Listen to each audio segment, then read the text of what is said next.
Welcome to the GameFace NTFL recap.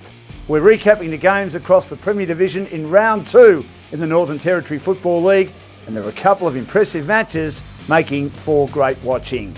Let's have a look at the first game, and this was an absolute corker between the Tiwi Bombers and also their opponents, the Palmerston. Palmerston in the end won by 21 points, 13-18-96. The Tiwi Bombers 11-9-75. It was a game full of highlights, with the Bombers getting off to a great start, holding a 3-goal lead heading into half-time. However, Palmerston was certainly ready to play in the second half thanks to impressive outside run, winning the uncontested possessions a staggering 183-105 thanks to our stats partner Night Vision Analysis, and outmarking the opposition 79-51 for the match.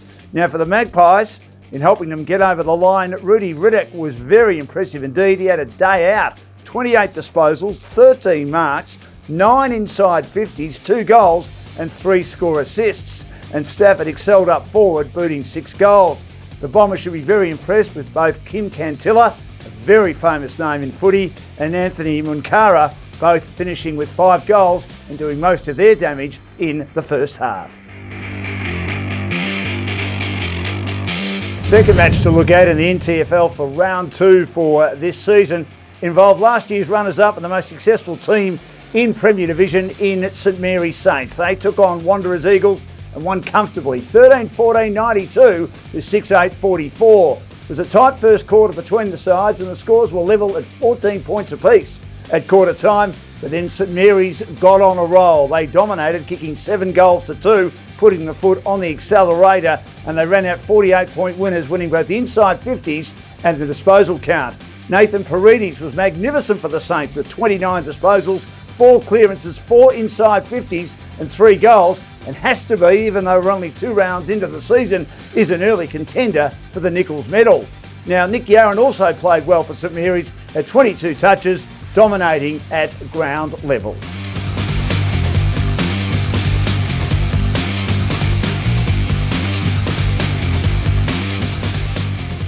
Nightcliff Tigers 12-12-84 were too good for the Waratah Warriors 7-7-49. And the reigning premiers, who won the flag last year by 7 points in a corker against St Mary's, won their first game of the season. It was a good 35-point win over Waratah. The dominance was seen in the contested ball as they won the contested ball count comprehensively, 108-76, and they also won by a total of 12 clearances. They were very dangerous from inside 50 with 5 goals coming from inside 50 stoppages. Sean Wilson ran hard all day for the Tigers. He finished with 21 disposals. He was best on ground, and Wade Dirksen was great in the ruck, winning most of the hitouts.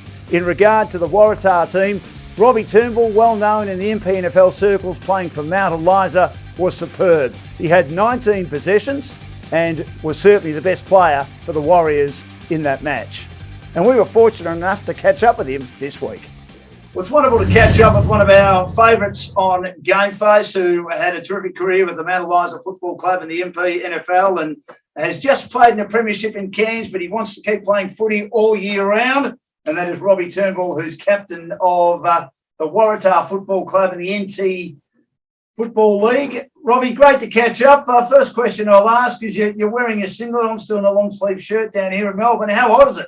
Yeah, no, really hot. Thanks for having me. But yeah, I think it's about 38 at the moment. So, and as I said, humidity's right up there. So what's it like training, or do you train later in the day? Yeah, no, training's usually the same time as what you would down south, 5:30 kick-off. But yeah, it does cool down a little bit, but it's just hot all the time up here, so you get used to it.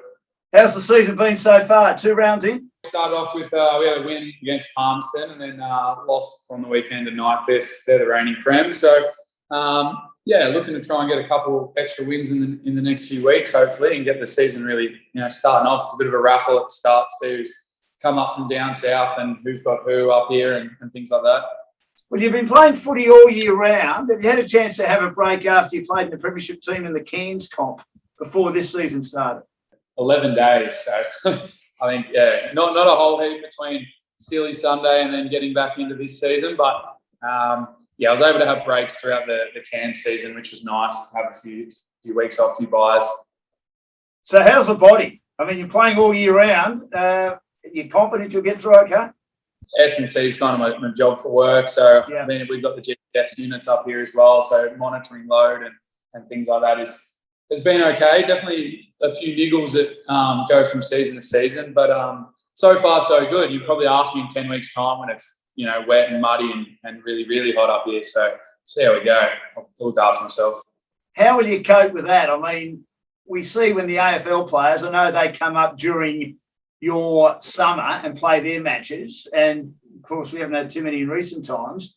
And often they're putting ice vests on. Because you're in the rainy season and it's extremely humid, do you have to do that, or are you used to it enough where you don't have to worry about that? I think last year I really struggled with the first few games coming up from down south. But having been up here the year now, you do get a bit acclimatised and accustomed. But I know TIO's got the air cons in the ice rooms where it's really cold. But, I mean, you end up going in there and then you come out and you find it's hotter. So some of them don't even use it. But, yeah, you have your Zupa Dupas and things like that, and then just hydrating. I think we drop anywhere from 4 to 6. 6.5 was the most I dropped last year in one of the games. It's, you got to really start, drinking water on Thursday. And then, obviously, if the boys get on the beers after a Saturday, you got to actually force water down them before they go out. Because, you can have some problems with that up here. You made a good start to the season. You were probably Waratah's best player on the weekend. Nightcliff, though, the team to beat, even though they lost the opening game. I think they'll be the team. They're always, they have been the last years up here, and they generally have a strong presence of Victorian players coming up. But St Mary's will be tough again. We struggled against them last year, so we'll be looking at a good hit out. Especially Jackson Calder's kicking a few for them, so that we've got to try and stop. We're keen to see how we go. We obviously made finals, so we're looking to go all the way, but it's harder said than done. Round 3 this week, confident of bouncing back? Definitely confident in the boys. We train really hard, so we'll be going out to hopefully get the 4 points. But, Southern Districts will be a tough competition. And John Ross reckons I've got to go tag him so that he wins the game. So. The closest game of the round was the Darwin Buffaloes, 12-12-84 against a very accurate Southern District Crocs who stormed home 13-6-84. And this was definitely the match of the round and a draw already in this competition in just the second round, indicating how even it's going to be in this season for 2021-22. Now, the Buffaloes were definitely the better side for 3 quarters. At one stage early in the last term, they led by 5 goals before the Crocs stormed home, kicking 5 goals, and the Buffaloes were restricted to just 2 goals in the same time. Now, the Buffaloes dominated the midfield, especially early on, and they were able to record 5 goals from the centre bounce. Jared Stokes was magnificent. He led the way with 22 touches and also 3 score assists, while Hassan Ahmed Watkins was brilliant up forward, kicking 7 goals.